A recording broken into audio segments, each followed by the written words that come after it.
Good evening. I'm Bert Sturdevant.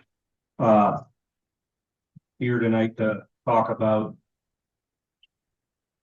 multi-axis finials. Perhaps we'll work our way through doing the whole plot. We'll have to see how things go and what direction you folks are interested in going with it. Everything on the table is a multi-axis turning. This one was done by Mark several months ago. He brought it in graciously. I did the Christmas trees, was actually the first demo I did here. If you're interested in studying that and learn around or lost, I have some handouts you could have of that. The wig stand, I give you an early review on it. It's multi-axis. I'm doing multi-axis by moving centers.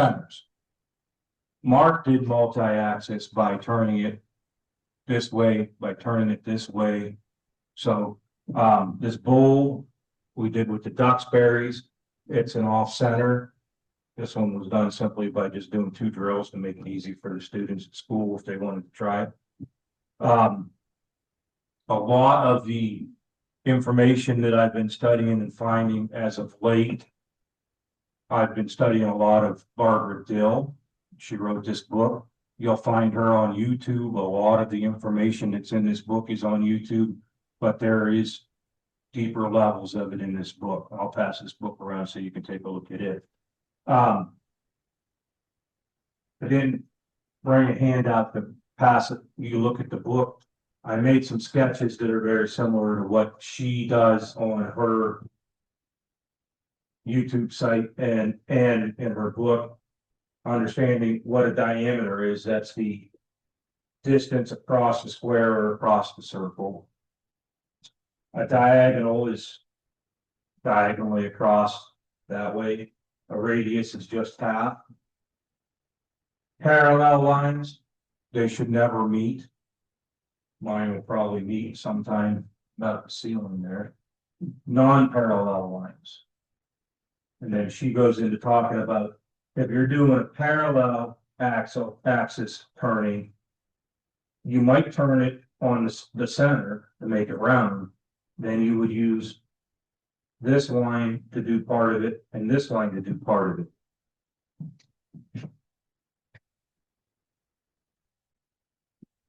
That's how this one was turned. You can just see where my centers were there. That's going to be for a wig stand. So you can have just 2 parallel, or you could, if you could envision, I could add the other 2, the one in the back and the one in the front, and I could have 4 parallels there. When we get to the non-parallel lines, they cross somewhere.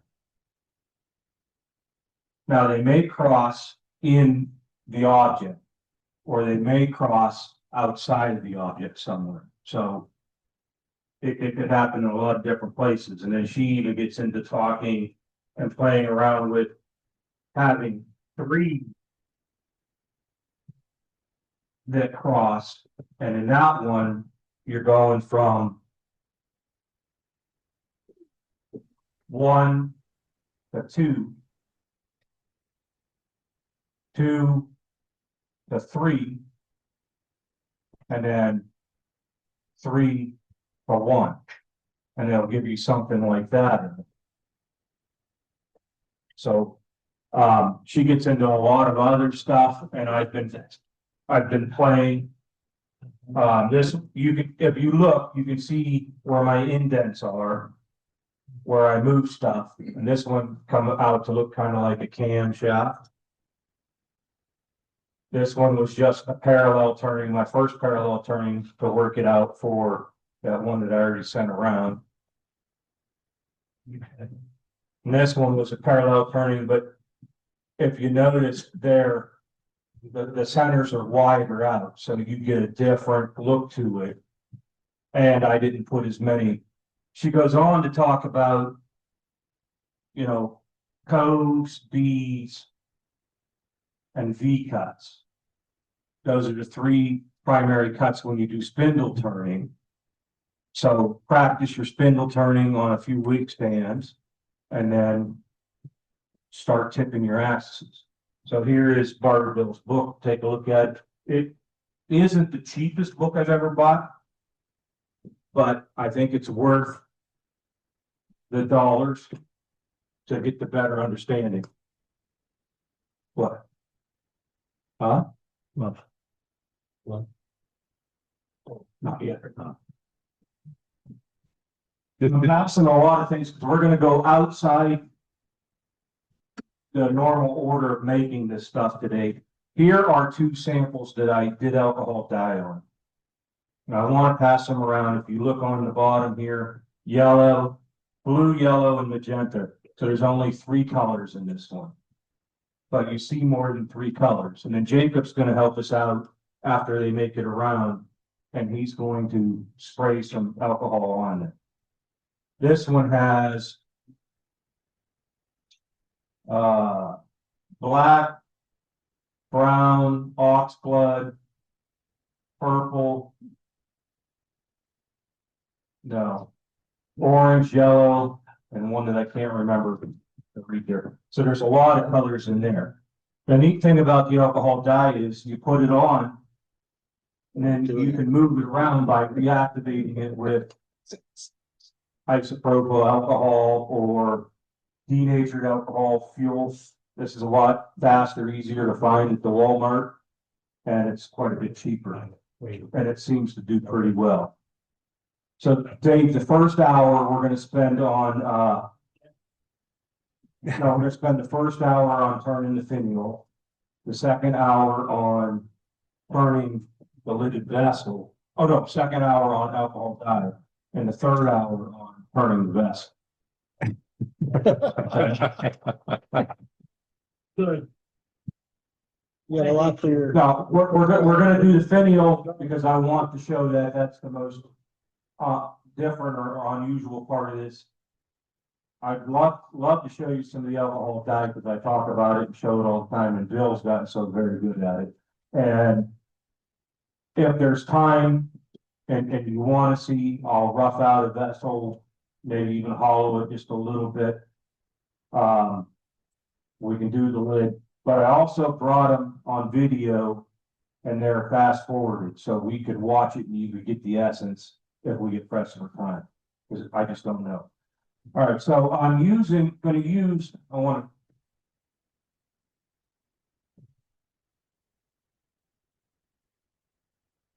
so this is a kit I bought. This one came from Penn State Industries. It comes with, I got an adapter because this is one by ATPI.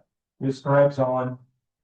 Then I have my choice of 6 different centers to thread in depending on what my job is that I want. I think it was like $60, but if I'm going to get into more of this demonstrating, if I pack this one box, I'd have pretty much whatever I would need for a dry center for most any occasion.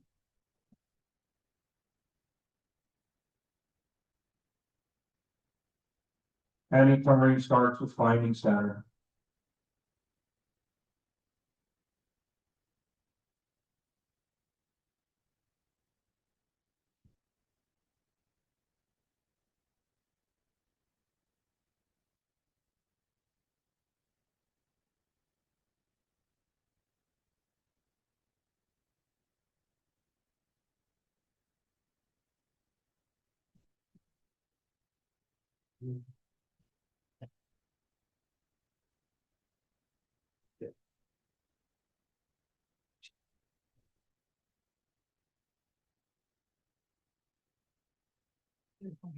The 60-degree Y center.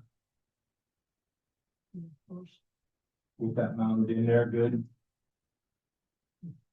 I started out doing these on one of my MIDI lathes in the garage.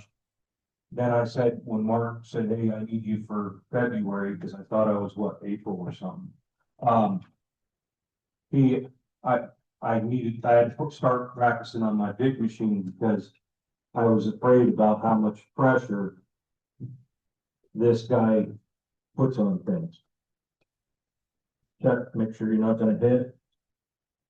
Turn it on, a lot of the guys at the National Symposium, oh, not all of them, but quite a few of them, don't even shut it off, they just turn their speed all the way down. That way they know that they're not gonna have a start that's going too fast.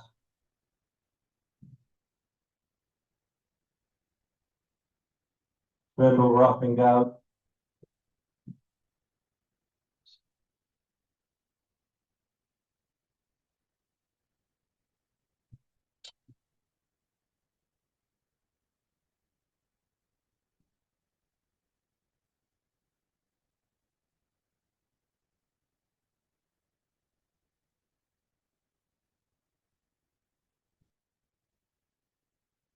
With a lot of the rough, or a lot of the spindle guys work we're gonna be doing, we're looking at that bevel, and if you watch, I'm twisting my tool so that I'm running that bevel right down the edge of that wood.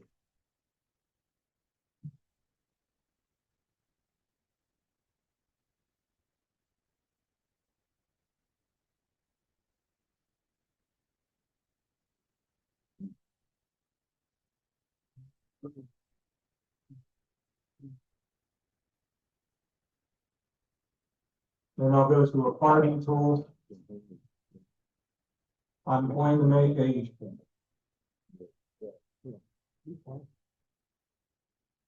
small cut where I can grab it with a chuck. I'm also going to come up and define where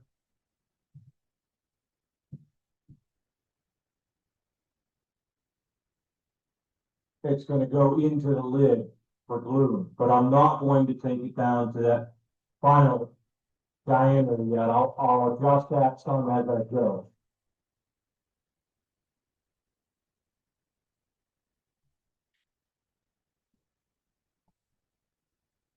I want to take it off, and I'm going to mark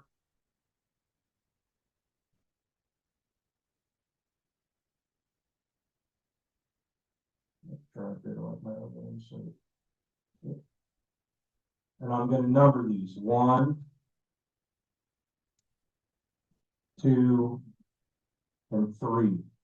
If you look at any of these that still have the top on them, my experiments I've done them all the same. That's something that Miss Dill really stressed, was that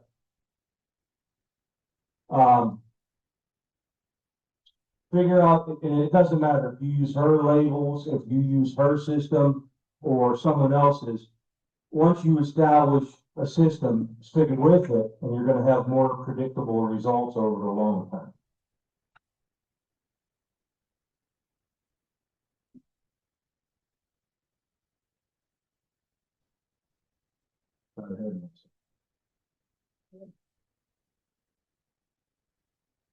Because we're going to try and make this be small, although it is quite beefy for a spindle or a finial, we want to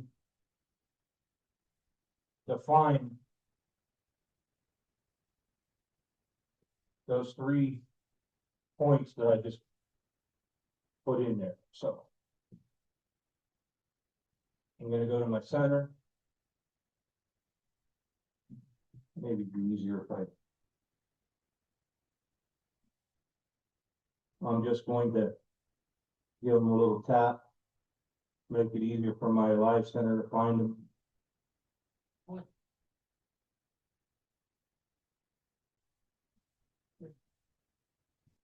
Line that back up. The tailstock side is not going to move. We want to get that impression of that live center on each of them. So I've already pre-dented them. That way, with this big heavy log splitter we have here, when I go to grab it and do it again, I'm not gonna have to put, when I'm on my final cut on the end, I don't have to put a lot of pressure and break it. That's how Patrick Carroll got, when he did his lady, and he went back and did a cut back in the middle again, that's how he was able to do it. Mhm. Because he already had his dents in. Otherwise, and that also was a recommendation that I picked up on, Barbara Dill's YouTube channel. Now, switch to the small chap. Whose truck is that? Whose Chuck? Yeah. Who made it? Yeah. This is a record power. I got it from the Woodturner's catalog from Utah. I found that they're holding up well in the high school shop. This one is right around $100. So pretty cost effective. I want to set my tailstock back a little bit because we have plenty of room. But now I can go here. And Bert, are you on center? Right now I'm on center. Okay, I'm always, even though I've switched to the chuck, I'm still considering being on center on this end always. And right now I am in the center position. okay. While in the center position my, and then check to make sure I'm not going to crash my chuck. While I'm in center position, and I guess I already had all this cut from the other one. I have my shoulder to grab it with the chuck. I have started where it's going to go into my top. So that's number one. So number two, we're going to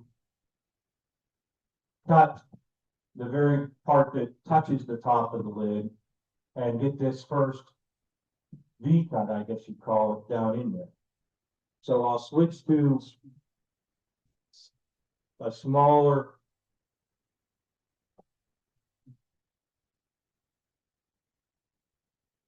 This one? we can talk about grinds. I'm not gonna talk to you too much about what the angle is or anything like that, because I don't know what it is. I grind until I find something that I like the way it cuts.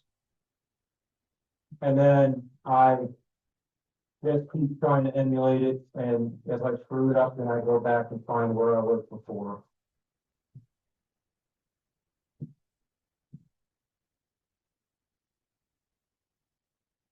Still riding that bevel.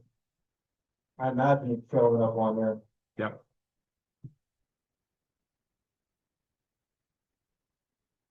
I almost lost my, that means I have to go a little deeper.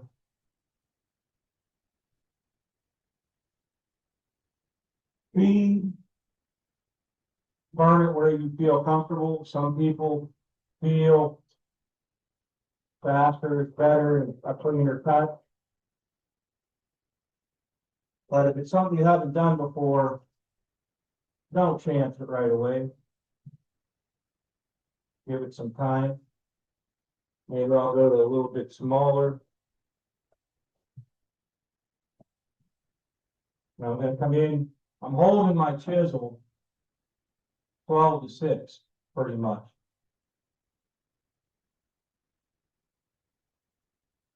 And I'm switching from side to side.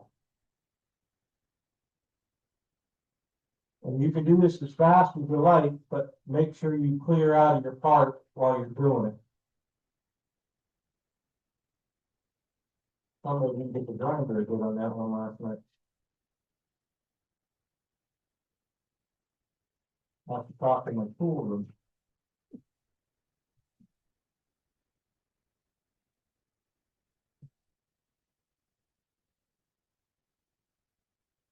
Which hand's made it?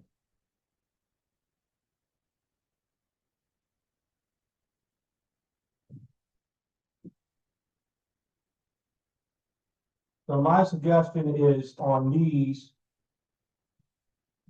if, I'm gonna clean up that room.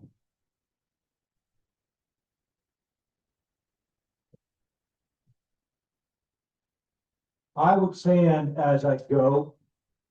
I'm not gonna spend a lot of time sanding. I'll put a little piece of 220 on there. Yeah, because we're gonna be moving between 3 different other axes. It's tough to turn the whole thing and then go back and tip, especially if you cut this end off before it comes off the lid. So I'm gonna come in here and just give it a little quick sand, because we're not doing a plenty on sanding.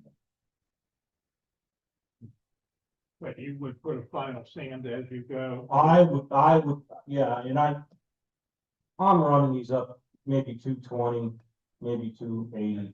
I'm not getting too fussy with it. Well, you can see that all of the stuff associated with the finial box, because the ones I showed Mark a picture of were gifts for Christmas.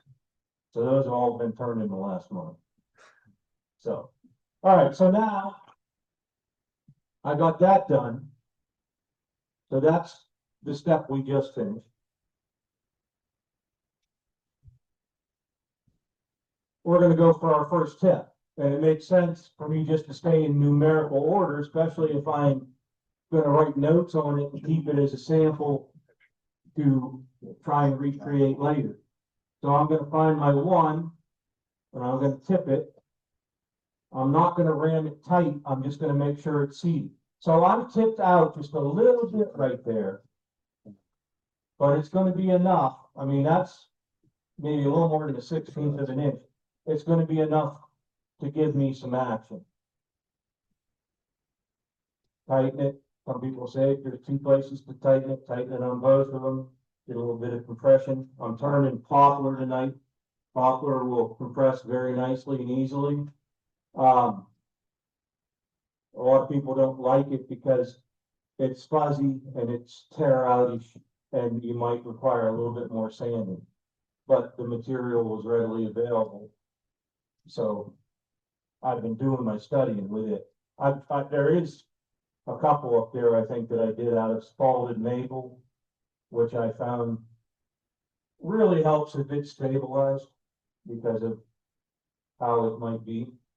So now we're looking at cutting another V cut here.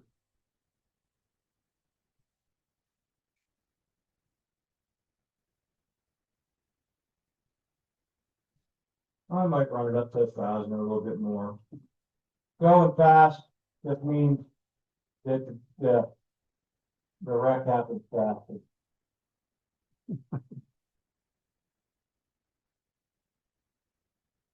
Well, I'm pretty much 12 and 6 again with my chisel.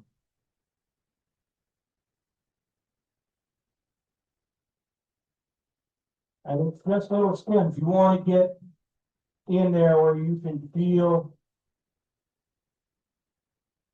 just nice light cut.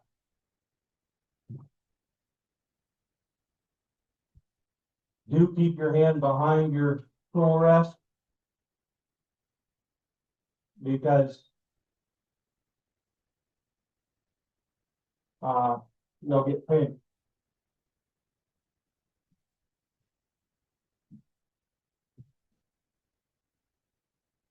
And as I get down in further, I'll have to switch to a smaller tool because there's not room for my tool to go in there.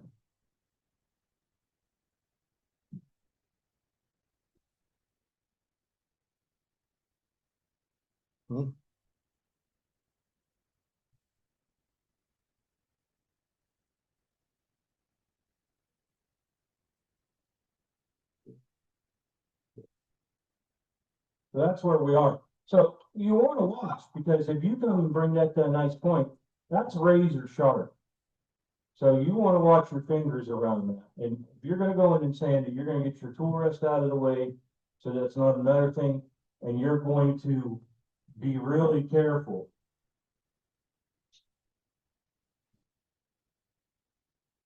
Now I'm just interested in reducing that circle down.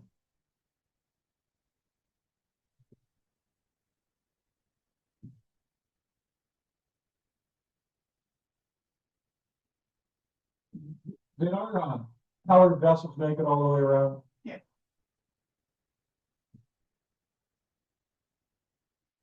The Jacob's gonna get those and put them on that side table over there. And we're gonna run a 2-ring circus.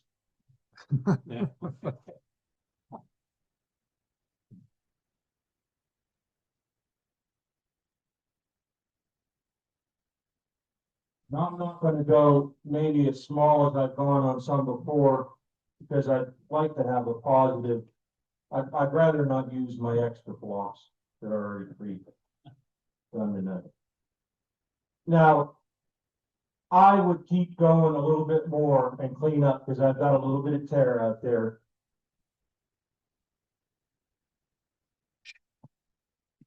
I could start with 100. This part over here, lower down a little bit more for sanding, so you have a little more control. Get a feel for where I'm gonna try to do it from underneath. I usually do it from the top, so that it kicks my hand back away if I get kicked. Here, if it pulls, it's gonna pull me in. So on this side, I am gonna sand from the top, because I want to be pushed out of the way. And I'm holding it taut. I'm not sticking my finger right in there where it can go on that razor edge. And that's, I'm gonna call that, you're gonna see tear out on it. And part of that is the material I'm using. If you were using a tighter grain cherry or maple, you'd probably have crisper results. That's why we did cherry for the lady. But I'm doing the ladies in poplar now and getting them turnout, which, by the way, that the ladies there on the table was the Patrick Carroll class. And I made a teaching set, so if I had any students that wanted to try it at school, they could hold each step in their hand, kind of like what I'm doing with what we're doing now. Can we pass one of those around, Bert? Certainly. You pass them all around. I'd rather not pass the one around with the hammer. All right, so that we just finished that step that's coming around. 2, 3, 4. Yep. And you can pass 5 around. She doesn't have the hat there. So now, while we're doing that, oh, I see Jacobs is over there. So let's take an intermission, go to the second tent. Jacob has graciously volunteered or voluntold. He's going to show a little bit of what happens to the color when he starts spritzing it, I call it, with the 91% alcohol, rubbing alcohol. So he's just going to lightly squeeze that trigger, and he's not looking to make the whole thing wet. He's just looking to see dots appear on it. And he's going to do both of them that time. He's going to do them, let them soak in, dry. What it's going to do is meld the color. It's going to take and let the colors interact in that, and we're actually going to create more colors. So he's going to do that. He's going to do that, every 5 to 7 minutes probably for a while. Then he's going to flip them up on the other side so they're upside down, and he's going to spritz them some more. And we're going to let them sit and dry till about the 3rd hour, and then we'll pass them around baking the city. So question, Bert, Yes. what, before Jacob just spritzed them down, were those just, did they just have dye applied to them and that was it? That was it.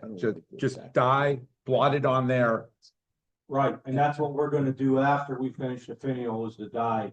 But I wanted to do that because I have several ladies, and I'll sag 2 or 3 of these while I'm turning somewhere else, because the dust isn't gonna really bother. Okay. All right, so step 4, we're going to tip to 2, and we're going to cut our second whip, I guess, or disc. So I'll loosen here. One thing that I forgot to mention, when I'm watching when I do this. So I'm going to flip the 2 now. Just run that in so it's just in that indent. I'm going to tighten. And then the further out this I get, this going this way, I want to back my tailstock off and watch to see if this flexes. See how it didn't move? I'm getting better at it. So on your last turn or two, if it flexes, you're putting that under tension. That's why we did the divots beforehand. So that when now we're just we're holding it with this chop. We're stabilizing it so that it doesn't bend and bow and break with that. So if it's flexing, you've got it under tension and it could be fodder for the boil.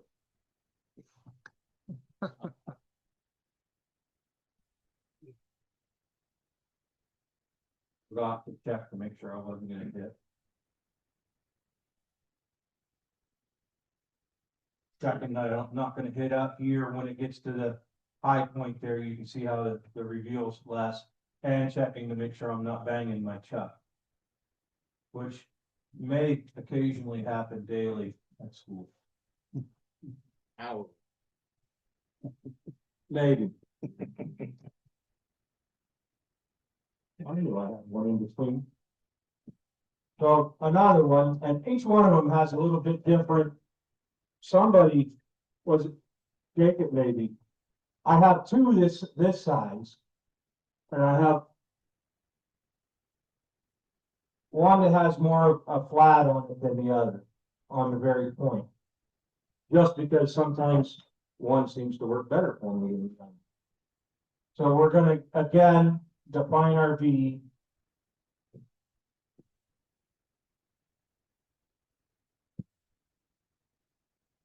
And the reason you go real light and you have trouble at first getting that tracking until you get that V. At part of the time, and it may show on that overhead camera. Sometimes I'm cutting into wood, and sometimes I'm cutting into air. And you have to feed slow. You don't want to go in too fast when you're in the air, and then all of a sudden hit the wood and have it really bounce that chisel. You also see that you get a little vibration on the point of that chisel. So I try to cut with the biggest gouge I can for the longest I can, because they're a little bit bigger, thicker, prouder.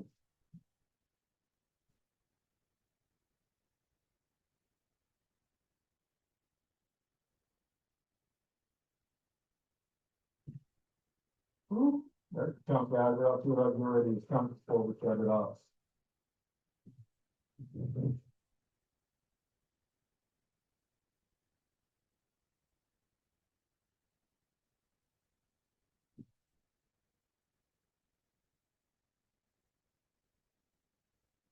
Yeah.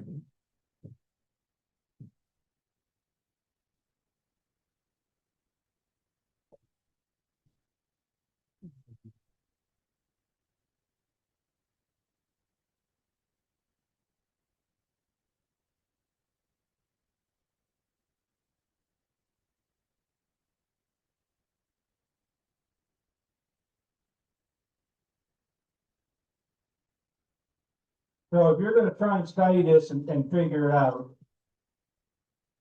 you can do virtually the same thing on a piece that's longer, but the same square dimensions when you start out, and it's gonna turn out looking different.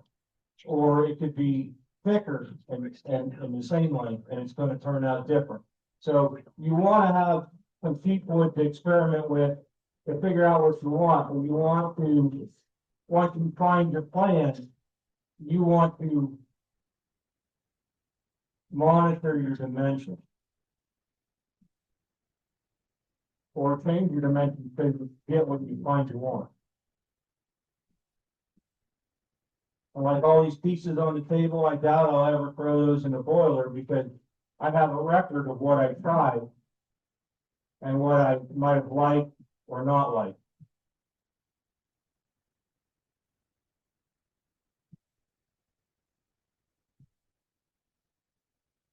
See how bad that's chunky.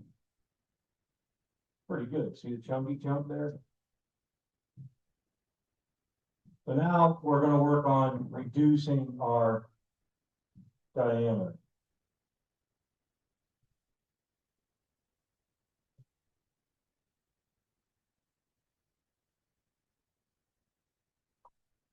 If I don't do that.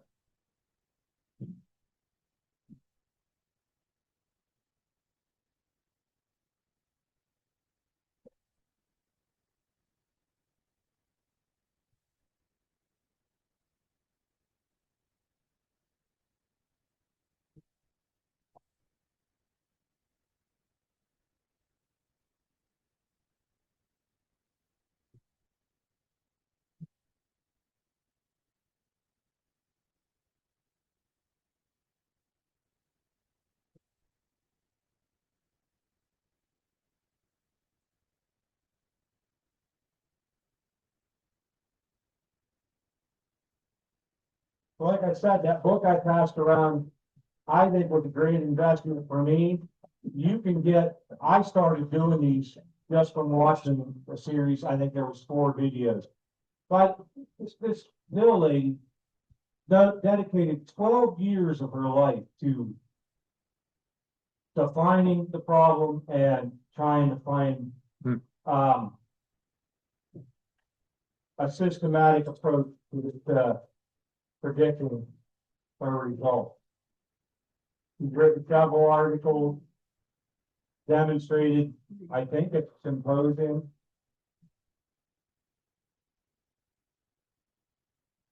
This year, the symposium's in Raleigh. I don't think it very often gets much closer than that. It was what, once in Pittsburgh? May 15th. What's that? 15. Yeah.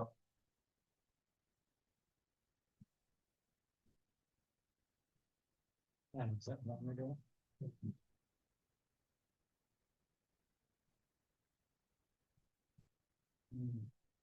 So you just gotta twist and find where that sweet spot is.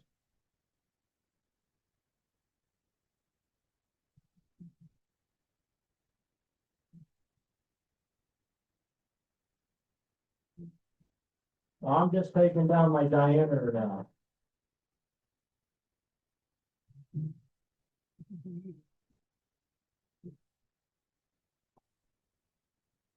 So I put.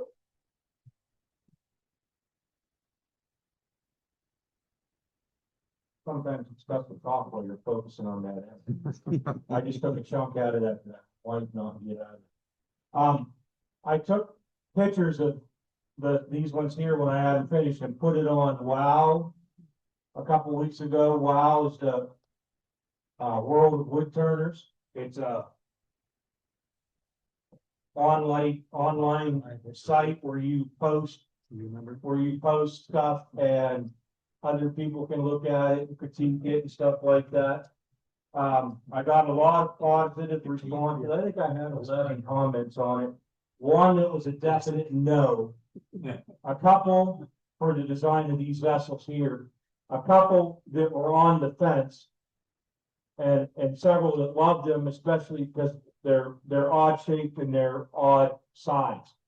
The biggest thing that they said was the ones that were anywhere negative, and they weren't being trolls. I put them up there because I wanted their honest opinion. Was the heaviness of the lids, and I did that on purpose.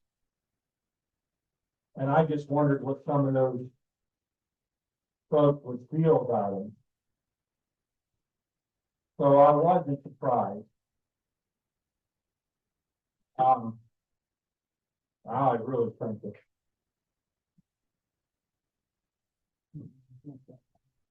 Ain't much left of that one, Dave.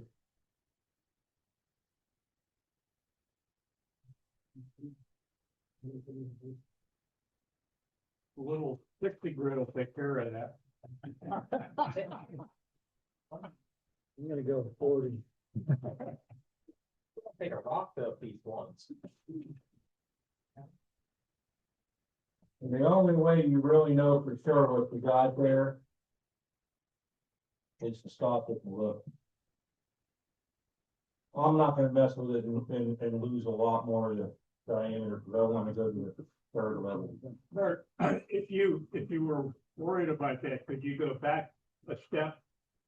And cut the lab one, I think you could, because, yeah, I think you could at this point, if you wanted to take some off of the bottom. It's just fire. We're just gonna take a little bit more out of the other. Bottom here. And, you know, this is just a demonstration piece, they don't all turn out perfectly. And I'm not even gonna bother sanding anymore, you saw, and I talked about safety of sanding. We're gonna move to, so that was, step 4.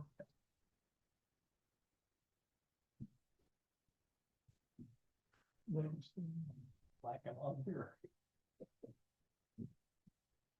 Okay, keep them straight back. There you go. So I'm gonna go, but they're numbered on the bottom. When that went to your shirt, if you push this way, Yeah, but I'm giving it to Dave, you know he's gonna mess it up. that's what happened. I wanna know where the baseball glove is, over there, huh? He's supposed to give that to you. Yeah. That's why we had the glass. We're not to the high risk part yet. When we go high risk, I'll let you know. Come up on my shoulder here.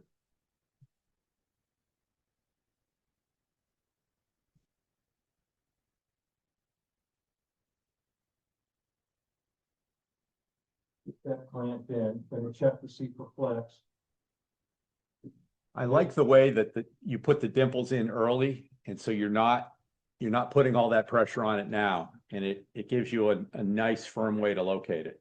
Right, well, and like I said, I was afraid that this big tail rest would be just like a log splitter. Turn that slowly. If you could turn your piece slowly, Oh, all the way around, you can see how it's not catching against the chuck right there. As far as because you're putting it on a multi-axis, see right here? you can see the gap. There's a gap right in here. Oop, right there.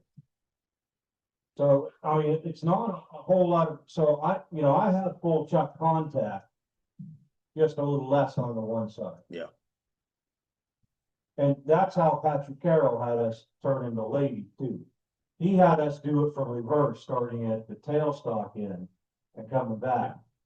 But I just, to figure out to get the finial on the end, was like, or the flare on the end, I was having trouble. All right, so here we are.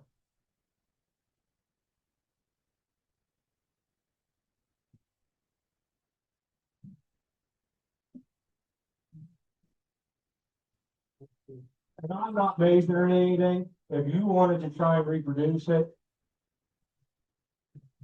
you could take and set it up and measure yourself out.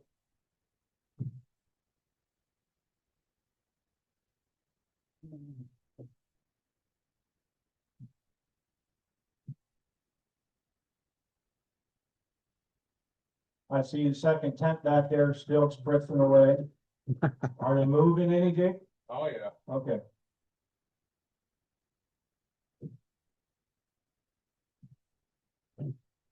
Jacob, it's a quick study. We only did one practice run. And that one's up here on the table.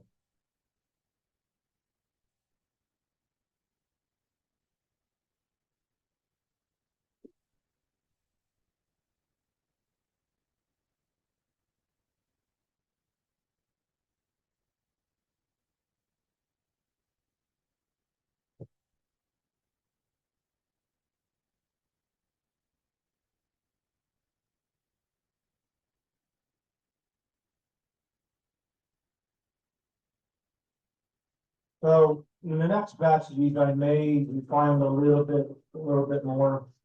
But I'm thinking to myself also, I was doing this for me and for Christmas presents. So I need to make sure that I'm happy and the people I'm permanent for are pleased. First, Man, it's a really good. Overrated. Pleasing people.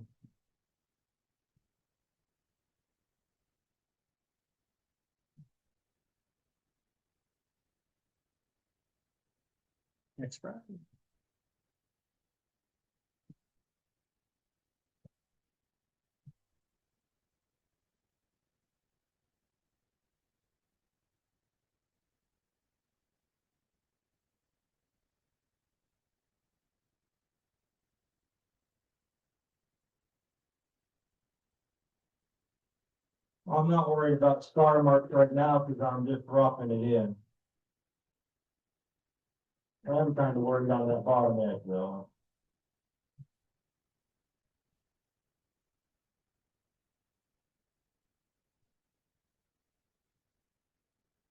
I have a question. Are you're applying your gouge to the wood? Are you at center or are you above center line right now? It's hard to tell. I might be just entering just a touch above center, but I'm curling down as I get down into the cut too. So I'm pointed up a little bit past center That's what he's looking, is because that, my tool rest is, that's what he's asking. And that. my tool rest is about, 3/4 of an inch below the center Okay. line. From, So, I mean, we're kind of rolling as we go through so that we can maintain that contact on that valve. Clark, this view, the camera is not directly on the center line of the piece, so it gives a little bit of skew to how the tool looks. Yeah, that other picture, this camera. Yeah, kind of chocolate. one. Yeah. Right. I wonder if I switched and was using this smaller one and I was getting too much flex and vibration, and that's, I'll probably just jinx myself and I'll clear it out with this one.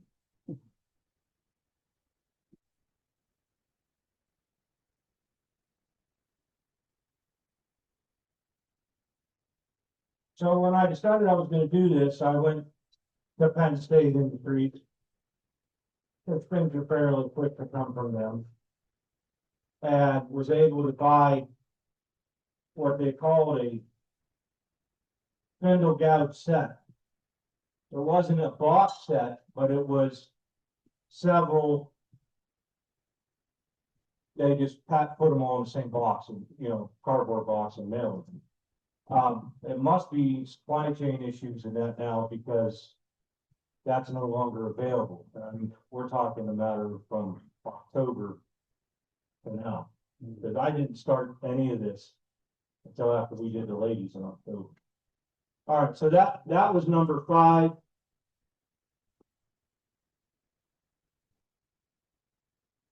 And I think you're getting an idea of my thought process. So this time I'm just gonna go back to between true centers.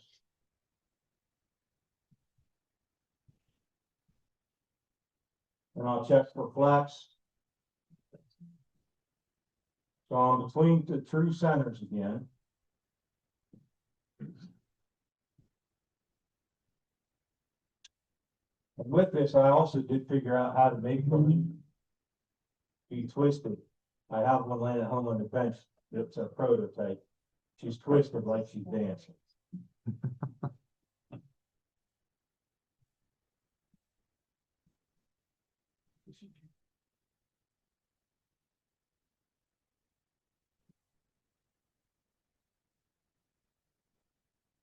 I'm just gonna hog a lot of this away. Well, remember, we reduced fitment, so we don't want to take too much too fast and really have a cap, because there's a pile of those at home too.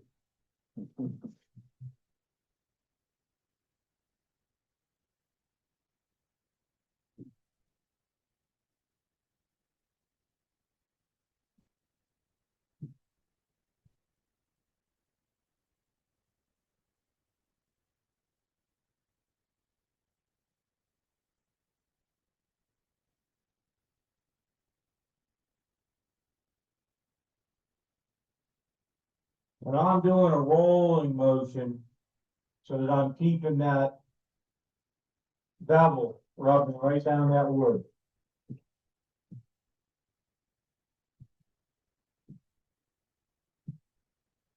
I'm keeping my left hand anchored though.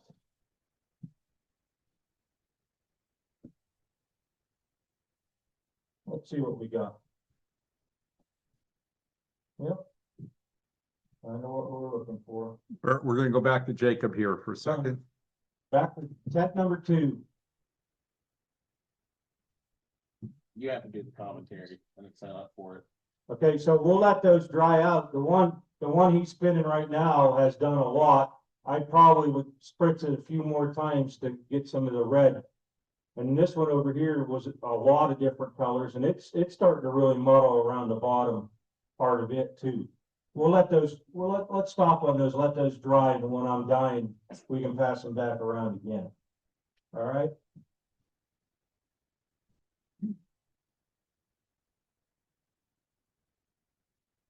Switch into a little bit smaller one.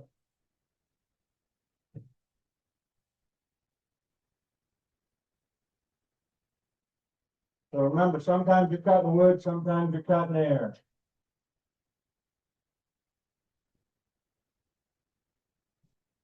You know, this is the 4th time I've demonstrated, and it's the first time it hasn't been a different lathe. The first 3 times I demonstrated for the club, there was 3 different lathes.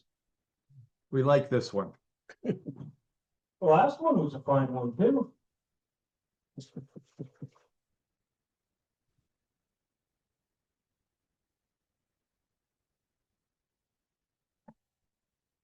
So I'm gonna grab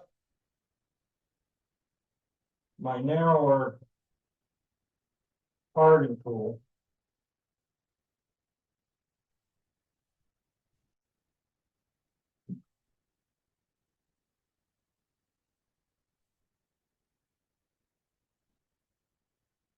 I'm gonna take that down quite a ways. I can shut it off for a second so you can see. I'm down to where I'm about, I don't know, a half an inch diameter right now. And that's gonna allow for me to be able to cut this direction into that void.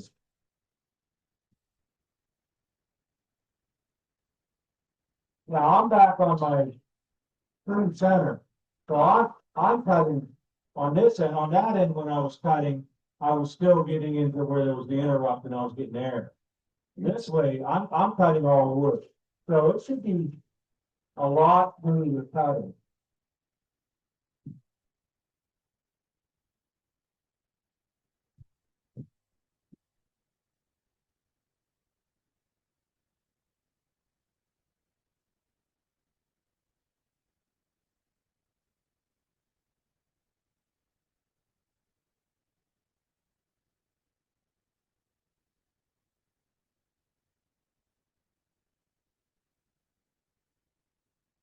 So we'll take a break so you can see. So at this point, you have to decide how you're finishing it off. I mean, you could finish it off having it look like a gnome hat.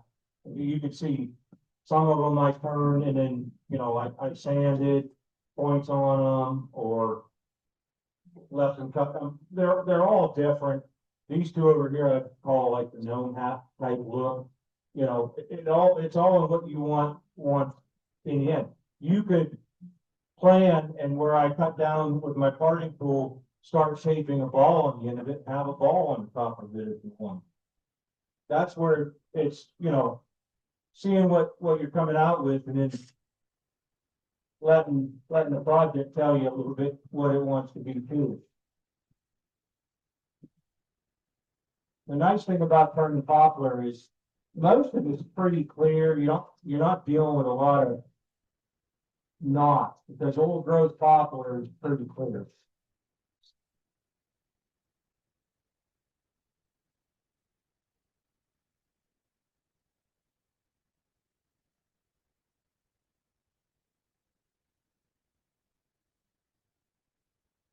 Grabbing a smaller one.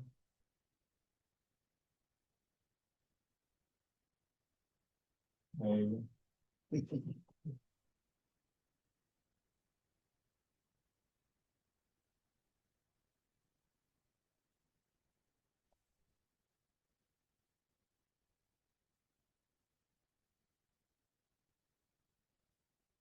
Gotta really kind of steady that too, because it wants to bounce, because it's so narrow, and we're getting off that pool rest quite a bit there.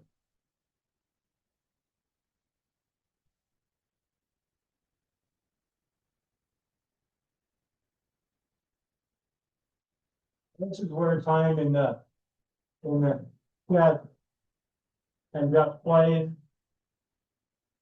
Stop for a while maybe on it and just look at it, let it tell you what.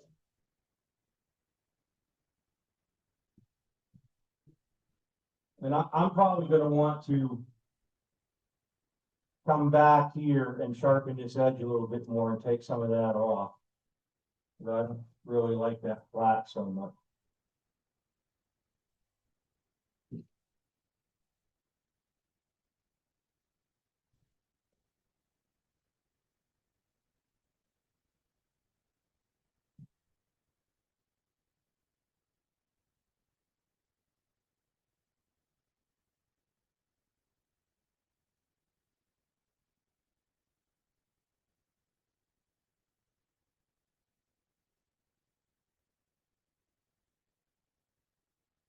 Yeah, in the shed, I would have spent a little more time. That thing was kind of close. So now you can see, you know, I quite often, I want to leave the points on it so you can see that part.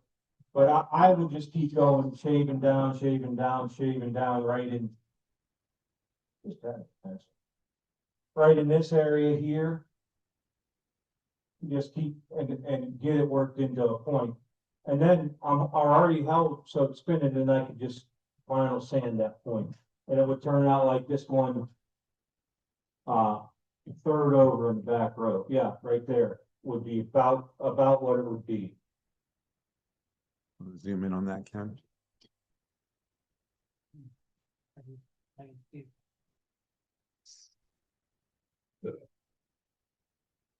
And so that This is new. so that Dave doesn't get confused. Oh, we got the road Dave. Middle Dave doesn't get confused. We'll put a number 5 on this one for him. Thank you.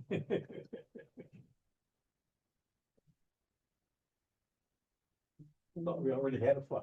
You did. Oh, then that's number 6. We'll have to redo it. I'm sorry. I lost track of count. Time. Always confused. Like a 6 to me. Are those feel dry now? Well, I make up my hand, so.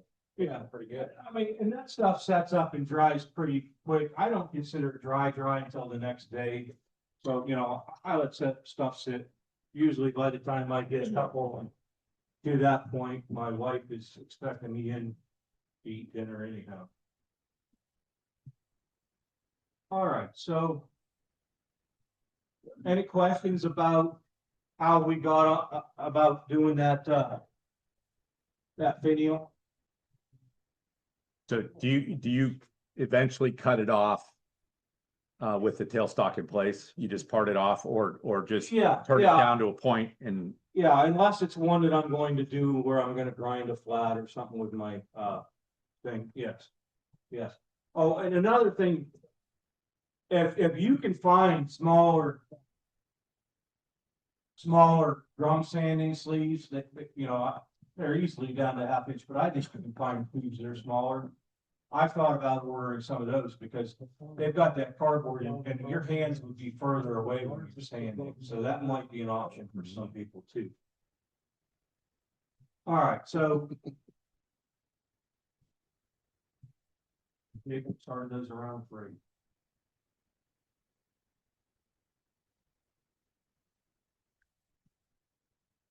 Ready to start the second hour? Not yet. Can we have a break? You look exhausted. Whichever. All right, so.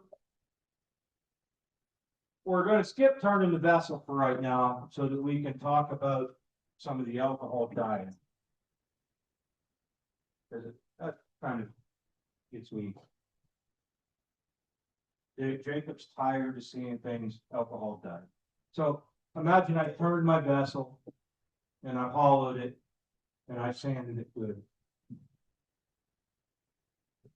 I'll take and put Mylan's cellulose sanding sealer on it. It dries pretty rapidly. And I do that for a couple of reasons. I'm finding that even if I want it all to be dyed and I sand back that sealer, it's still down in the wood. So the alcohol dye can only drop in so far.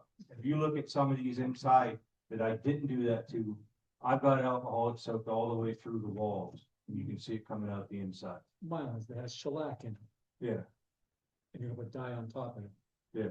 Okay, Yeah, it seems to work. just wondering.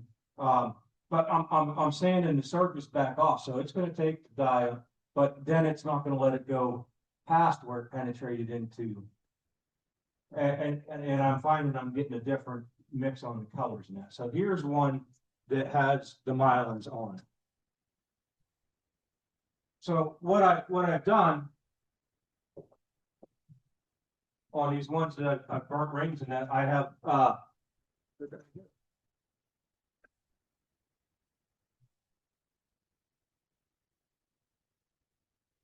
after, So you put the Mylan's on this and then you sanded it on this one, right? no, that one's still got the Mylan's on.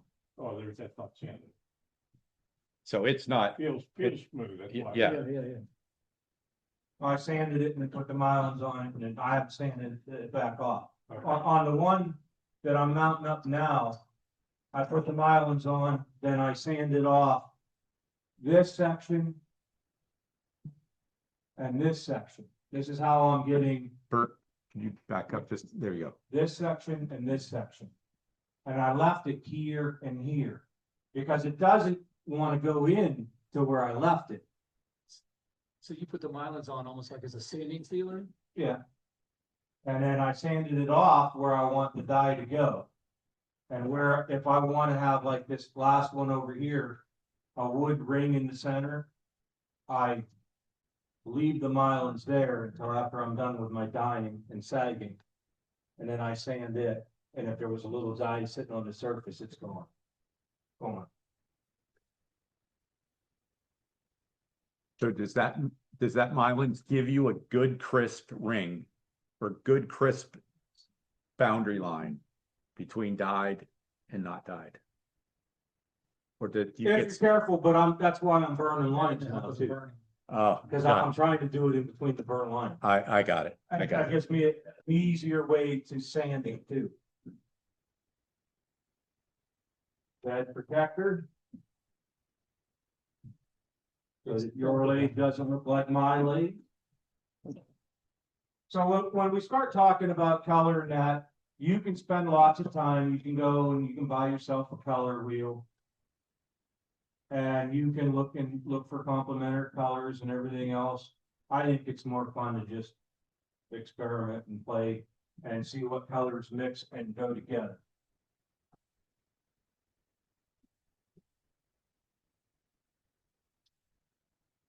How about magenta, Dave? I never thought I would use much of it, but I'm starting to use more and more, just a little bit of black or brown. I knew you'd come over. I'm always incorporating yellow. And it seems counterintuitive, but sometimes I'll do even an orange and a yellow. So we'll do maybe some orange and maybe we'll round. I don't need purple because purple and black are both dark. Even though we'll get some green. No, we won't get no green. Even though we'll get some orange with the magenta and the yellow, this will be a different orange and no overlap. I recommend putting on some sort of a glove that won't let the alcohol through. Yeah. It just takes. Especially if you're gonna handle a lot of it. This one's a lot. I usually only glove up on the one hand. This one. Got some old flannel sheet here. Some people are using blue paper towel or Some people are using just regular white paper towel and sit there and cut it with their scissors.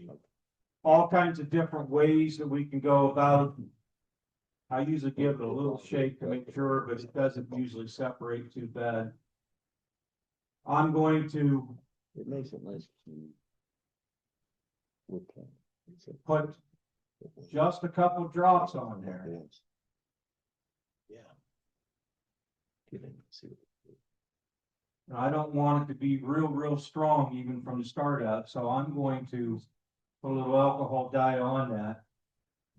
Then I'm gonna try and make it so that I have a corner.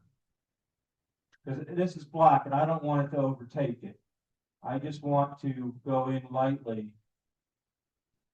And just give some lines that hopefully will mix.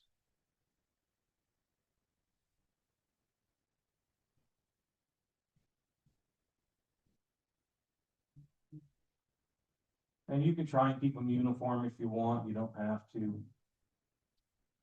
I'm not worried about getting over.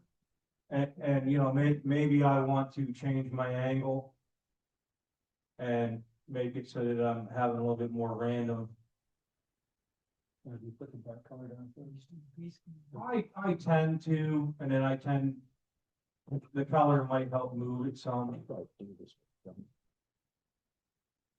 For those of you who didn't hear, I asked if you put the black color down first. I tend to, sometimes I don't pay attention to the order and I'll say, oh, I think that would look good with a little bit of black in it. And I'll do a little bit up here.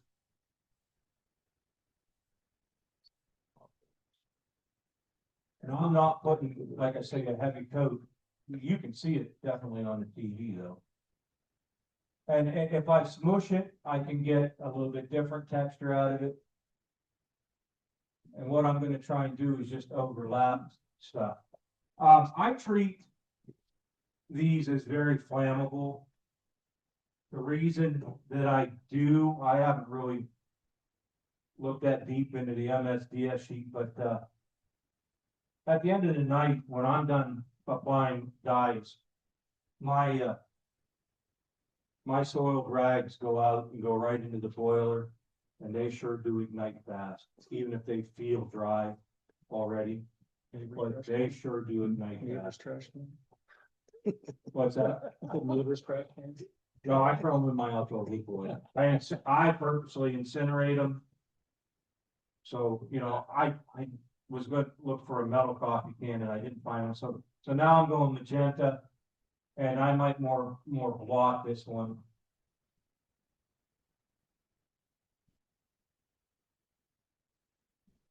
Not trying to fill it all in because I'm going for one of the multicolored effects. Little blotting up here. What do you think, Dave? I think he's finally come around. We want to have a magenta free zone, so we'll leave the center one out.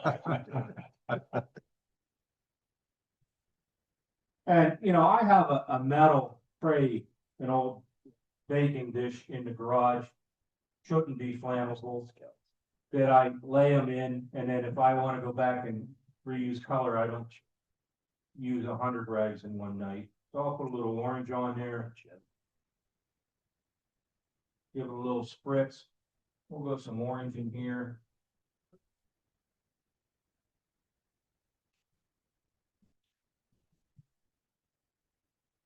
Give me a little orange up here. I'm not worried about going over onto where I left the sanding sealer on.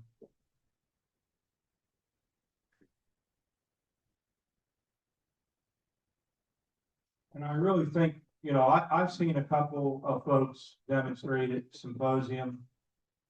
Their ideas and thoughts and theories on it, and what's that one guy last year? Farini, Farini. Stuart Farini. Yeah, he's the guy that's got the story about moron. Moron, I'm a moron, I'm gonna put more on. He just keeps on rambling on about moron. Hilarious. That was hilarious. So I wondered before I went to that first symposium last year if it was worth going to. It certainly was for me because I found out they started a program that they're comping shop teachers Definitely worth it for you then. to, I didn't have to pay for the, Oh, wow. I have to, my hotel and travel expenses and that, but they comp my. And I also found out that the way to play it is to sign up and volunteer.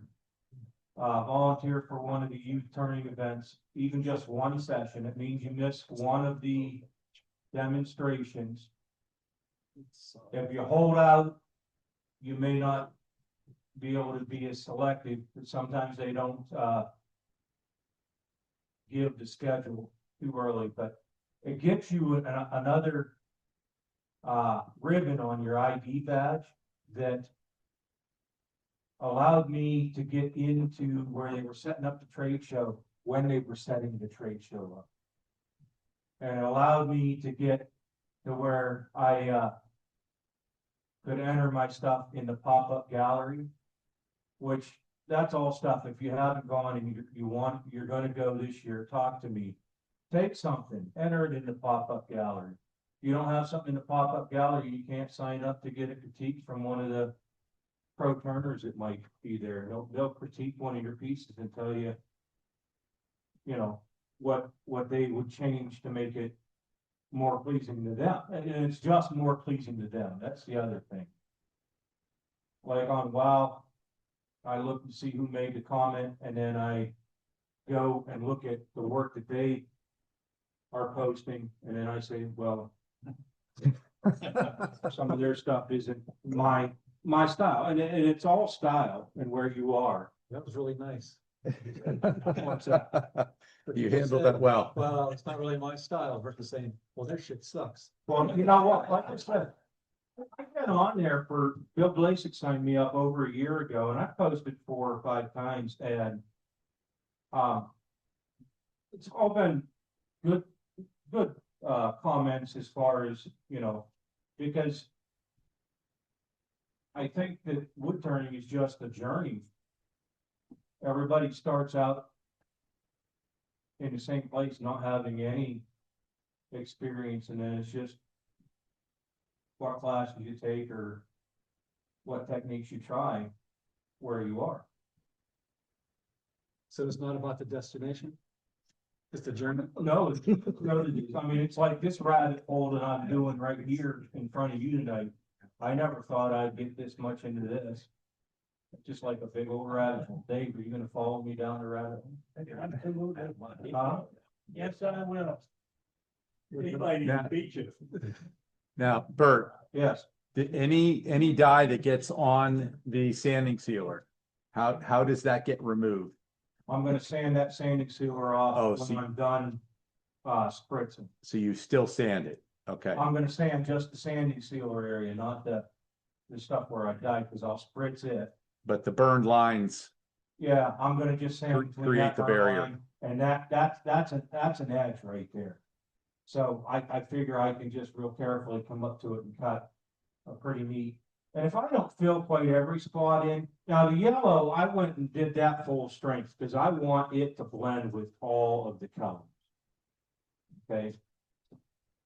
And then I do them either on the turntable, depends on how many I'm doing, but I'm not bragging for the guys that want more tools, but I have 5 blades in my garage. So I have projects on, and my wife's like, how can you possibly use, well, the finish is drying on that one while I'm over here cutting on this one or whatever. So. She's got your number. There you go, Mark. What's There that? you She's got your number. I need that.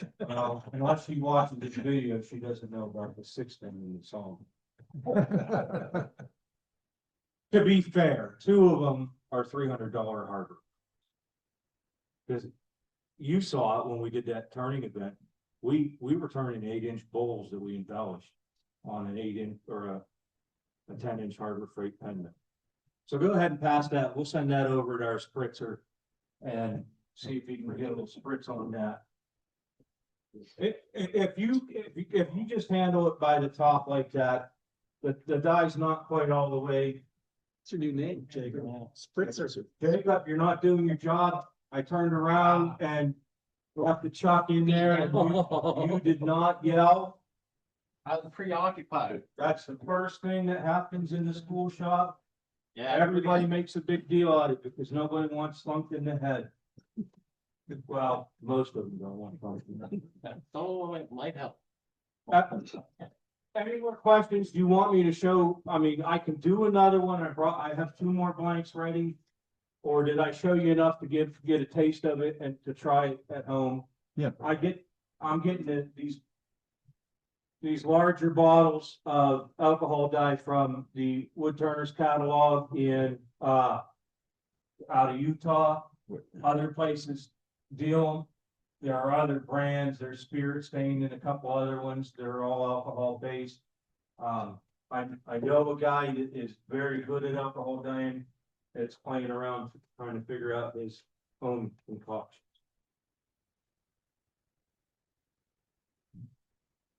Very good mixing. And I'll probably get stuff this in my jar and treat it as flammable too. Even though it's a plastic jar, my thoughts are no air. No flame.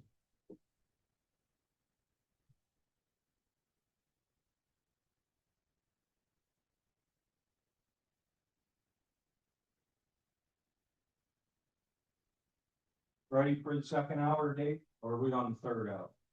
I'm ready for anything you got. It's time to go. Well, Dave, I started the day out doing first 2 periods. The initial demonstrations on segmented fold, cutting the triangles and gluing the rings. Oh. That's messy. Actually, we've got a setup that we built that works pretty well.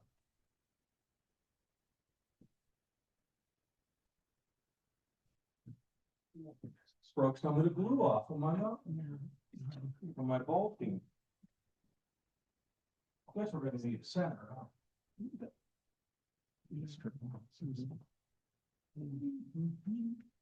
Where'd you put it, David? It's back there, right there. You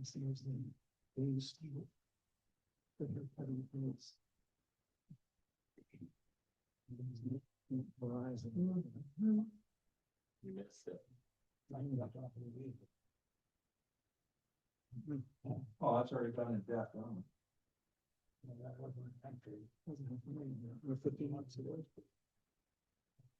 All right, I'm gonna put and I really like using these centers that have the frame loaded center in them. Safety centers, I guess they call them. Bigger block, I could step up to a bigger one. But we'll be all right with this. So I start with my poplar block. Oh yeah, that tool rest is gonna be just long enough. Oh, see it there?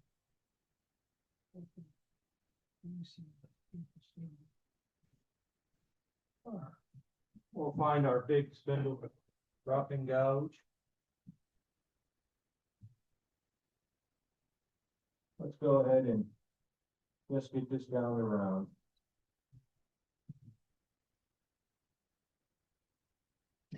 We'll start by knocking the corners off. Gonna hide my hand underneath that tool rest. Don't know, right there. I had a chunk come off of one of these a couple weeks ago. That was a sliver that actually physically stuck in my hand, so I'm hiding now.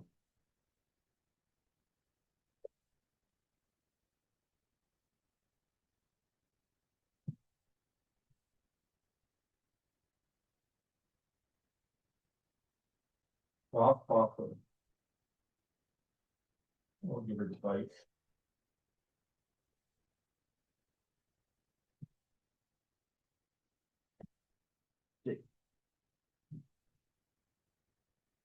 Take those corners off, I'll move my tool rest in a little bit more.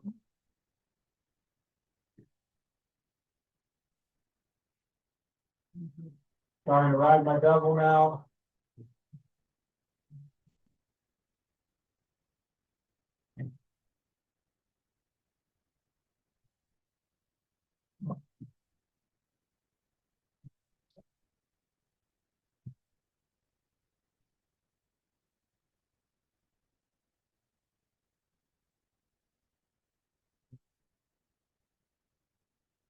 Well, just a little bit more.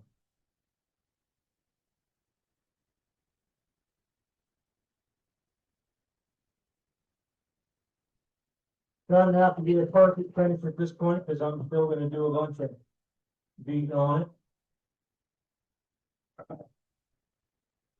Gonna go ahead and cut with them. I don't know what it's called, bandolini or whatever, it's a big parting tool. But yeah, there you go. All the bandolins.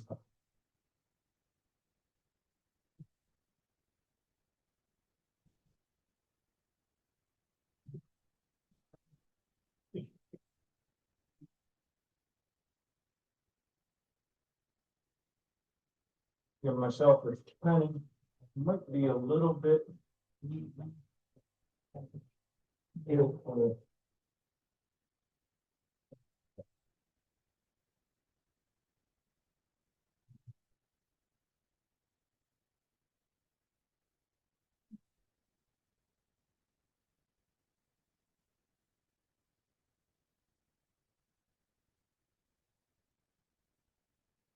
We're gonna make it all the way or not, Mark.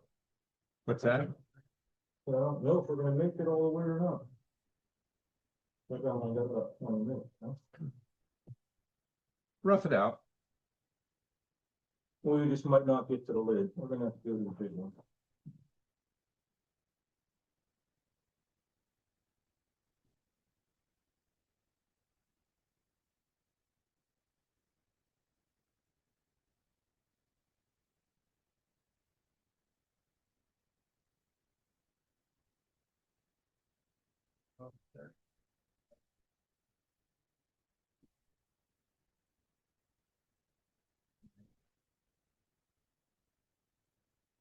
You're gonna do a lot of stuff. And pretend you're doing production work. Might be worth investing in. The #2 mortise taper. Bits. Where did you get them? I bought this one from Wood Turner Supply in Utah. They have a program that they're pretty friendly for shop features. Kind of the same deal as what Penn State Industries did, just did at 10%. Don't have to go real quick with our speed. I don't have the number of turns and the thread count figured out, but it does. I got an old school piece of masking tape on there telling me about how far to run her in.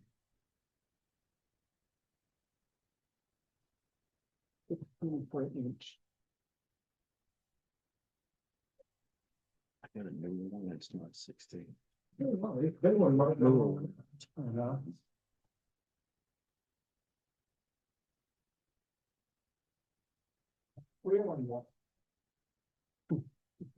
That's fine. Wasn't this for government work?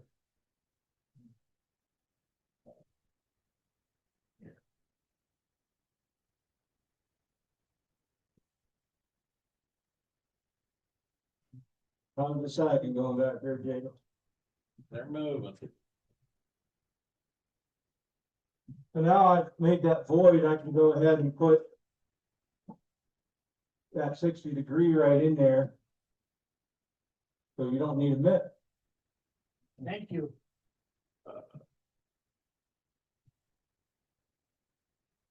Got my bigger chuck, so I better make sure I'm not gonna hit it.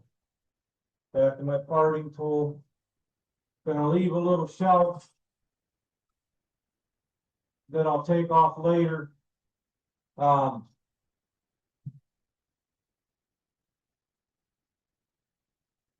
I'll leave this on the stump. That's probably plenty deep.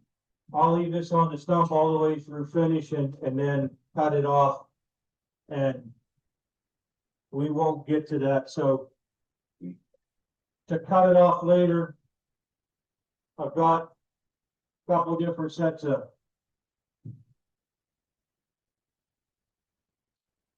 pin jaws that will, yeah, I got for every day of the week. Couple sets of pin jaws that I might use.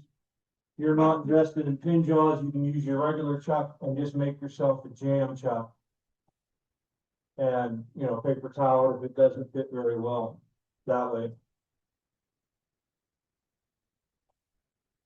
A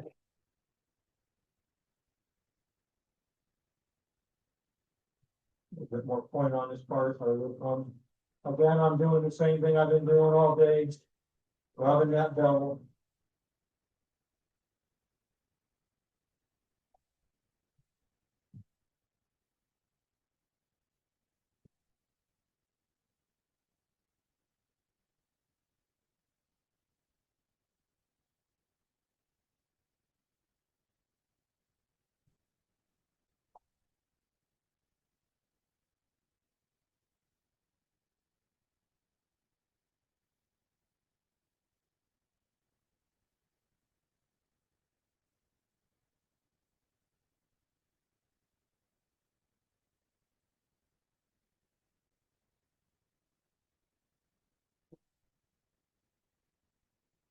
I'm watching my dimension on the outside there. You know, bent there to start with, finally. A little bit smaller. Put that dent in there, now I got a place to work to.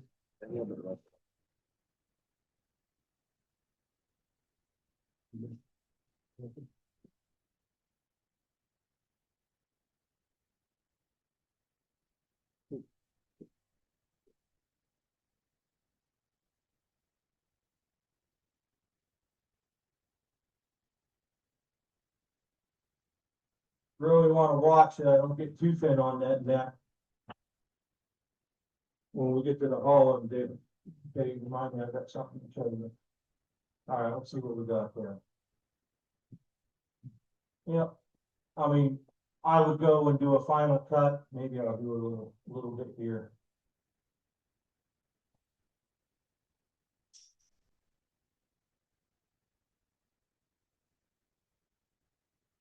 Cause that poplar does like to tear out. Now, this is not any sanding, I would of course sand it up well and everything else. One thing that I did want to show, since we brought it up, was,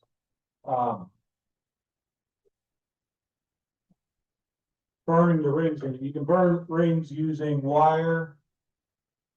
I've done it with just construction electric wire. I strip the center out, leave the insulation on the ends, and then tie knots in it. Never tie loops that you stick your fingers through. Or make handles for it. So I'm gonna go in with a little pointing tool. And give me a couple of spots. Maybe I'll do one right there. The wire does fine. However, if you decide you want to do any burning on a concave or on a slanted surface like this, as soon as you develop the technique on how to hold that wire in that, let me know. So we go to Dave Bettler loves this trick.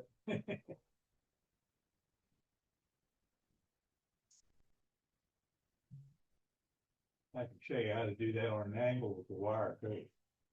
Can you do it? Yep. I haven't figured that out.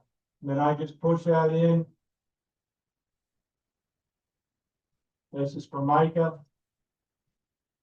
I built.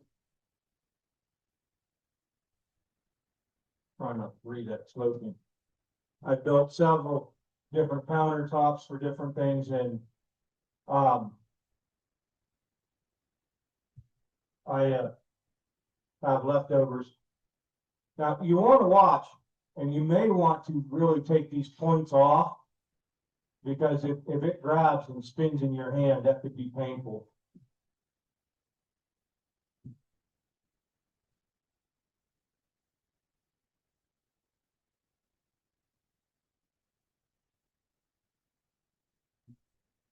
Are you coming at it from underneath, Bert?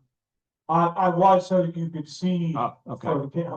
I've been practicing to keep my big hands out of it. So I was holding it from underneath. You could do it. You want, I think it's good for underneath here, especially because I had corners on, because it's going to drop. If it was up here, it would jam into my hand too. So you want to watch your rotation. So that's just a rough of it. I mean, if you sand it out and then burn them, you can get some nice, neat effects.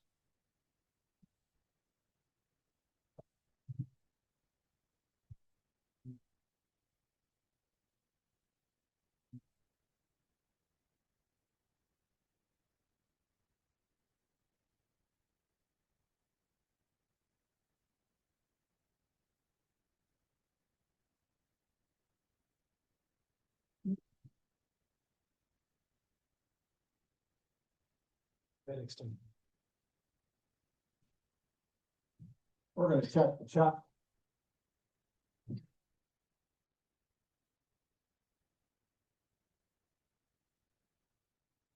Can you hand that to Dave?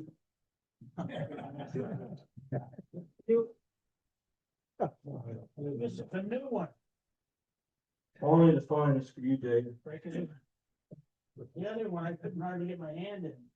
Well, the cleaning lady hasn't been through Lost and found. the workshop in a while, so I couldn't find it last night. So I'm using a hook, a similar one that I'm using is this one. That's my new one. I keep on grinding and refining it to get it to where I like it.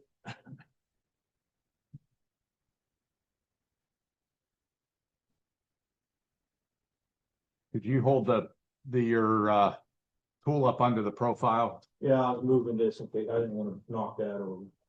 I didn't want to buy that.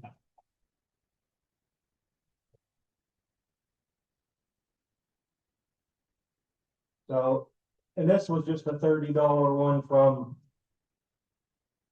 Oh, more than, huh? Penn State. Grizzly. We get a lot of our bull gouges and stuff like that. They're about $30 a piece from Grizzly. Oh. I mean, for as much as they get dropped on the floor.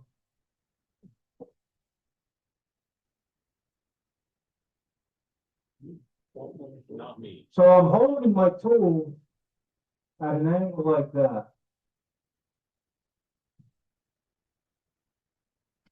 If I do it like that, at an angle. I'm not going in and trying to just use the point flat.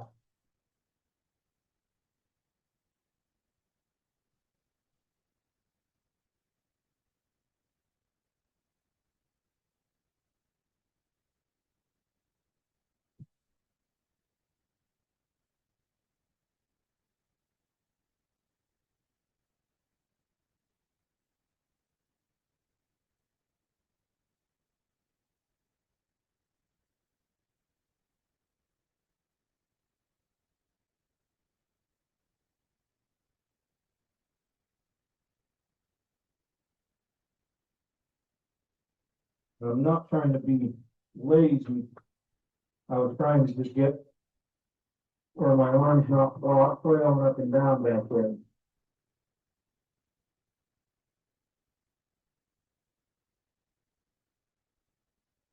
You can buy all kinds of different hollowing tools. Figure if you can learn to hollow with this, you can use any of the fancy ones. I can't see where I'm cutting, I just have to imagine where I am.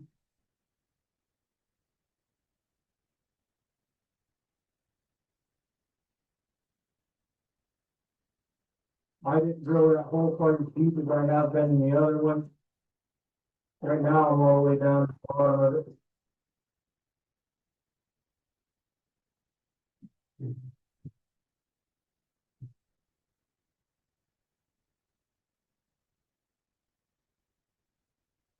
And middle day failure to stop and check will result in this.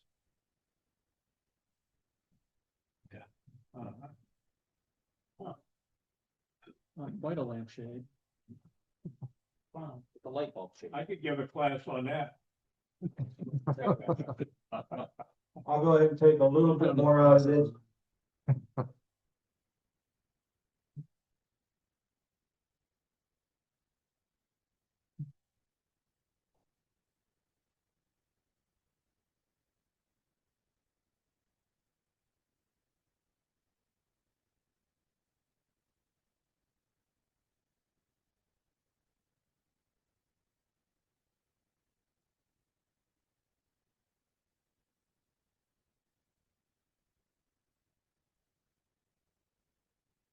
And I'm making a belly down inside there. So you're not seeing a lot of dust come out.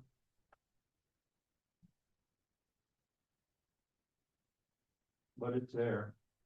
And then, of course, you know, I would empty that out, I'd feel it. I have a bunch of other little thumbnail scrapers and stuff that I'd try and finish out the bottom a little bit more.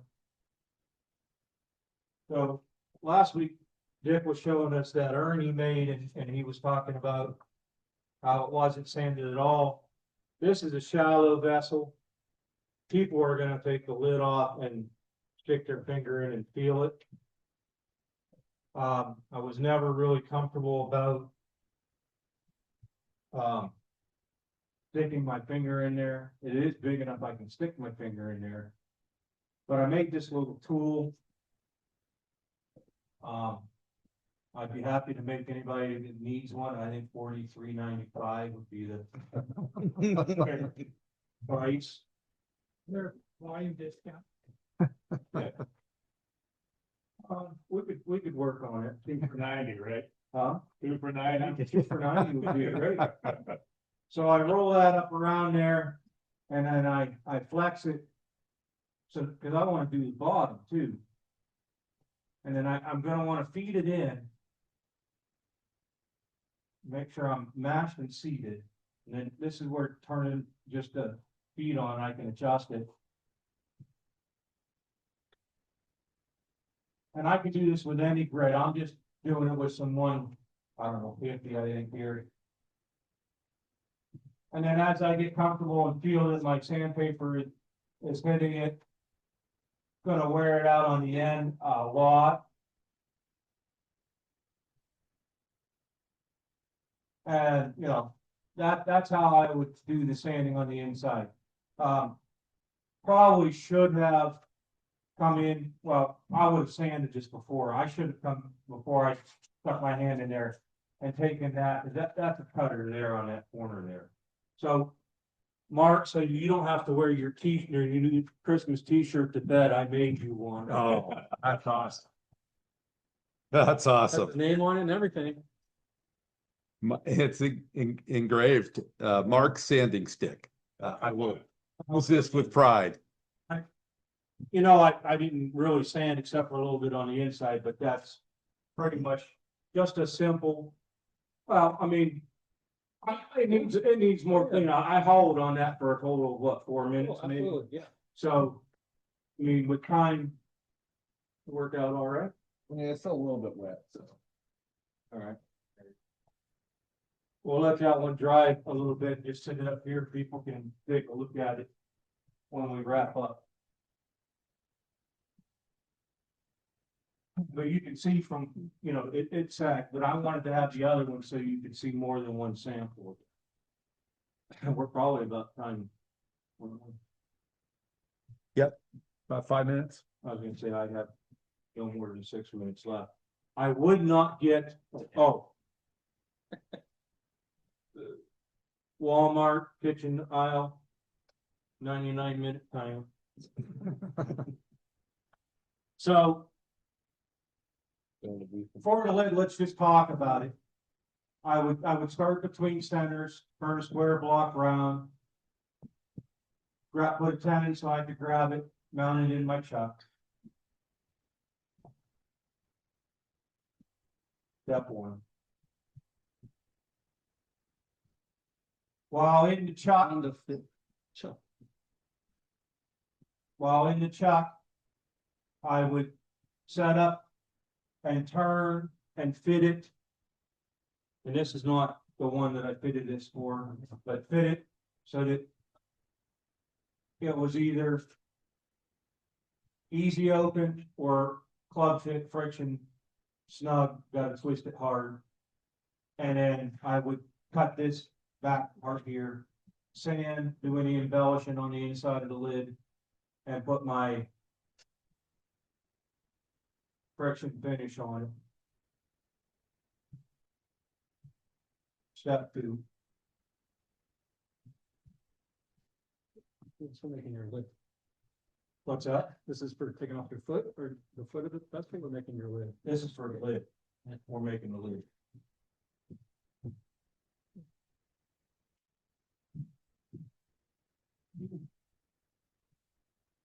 Step three.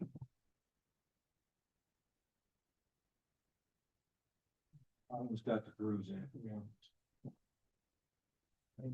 Switch to Tuesday's chop. Like I said, I got chop for every day of the week. For a month. Put a blue paper towel in there so I didn't scuff her up too bad. Grab it on the small end. Which, by the way, you know, if you can get this set of pin jaws, these two chucks are the same chuck. They're both Barracuda tubes. These were from Penn State. If you buy the kit package, it comes with both sets of jaw. So you would just have to switch in and out, but I only get 2.5 hours a night in the garage and I don't want to waste it changing bits or chucks. So I get home before my wife boxes this. Grab it. I can start shaping it. Then I just have a Jacobs chuck with the size bit that I'm going to use for my, where I glue it in. I would take and drill my hole, finish cutting it to shape, checking to make sure that my surface is going to look appealing around the edge. Sand it, friction, finish that part, and lid is done. So sorry, we did not actually turn a lid. 3 pieces and the finish on it's quite a bit. It is, that's a lot of content. So. Any last questions or anything? Like I say, if this pre-interests you, I have plans for it. And it's a dirty trick because it's in millimeters.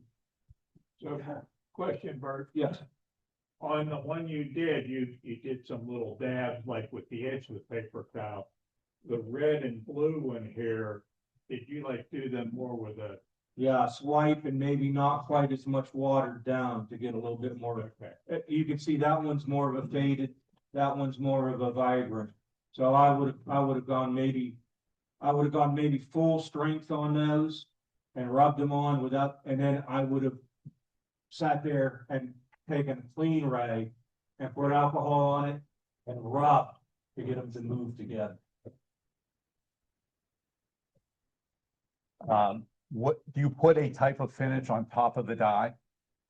Yes, I'll spray them with, you can use pretty much anything. I haven't had any trouble with the Fusion spray rattle can. I haven't had trouble with, what's the 1x2, the Rust-Oleum. I've been using even the polyurethanes and that. I haven't had any ill effects with any of those. There's nothing that's incompatible. I haven't really seemed to find anything that was horrible with it. I let everything dry thoroughly for several days before I spray. Right. So, Okay. you know, I think it pretty much becomes part of the wood. And so I'm playing with some other finishes mixed in with some of the alcohol, and I haven't seen any ill effects on stuff yet on those either. What's the longest you can let that alcohol ink dry before you start spritzing it with Well, we just did one right away, Yeah, You know, but you can let it Oh. go for a day or. those two that I brought in, I did 3 weeks ago. They've been sitting in the box waiting to come. So, I mean, it just moves it. Losing it up, moves it, so. Anything else? Other questions for Bert? Bert, I want to thank you for the detail and the step-by-step pieces that you can pass around. I think it's helpful to get a piece and look, okay, that's step one, that's step two. And it takes time because you're making replicates for every step you do. So I really appreciate that. And there he is. He's right on his time limit. So let's give Bert a round of applause for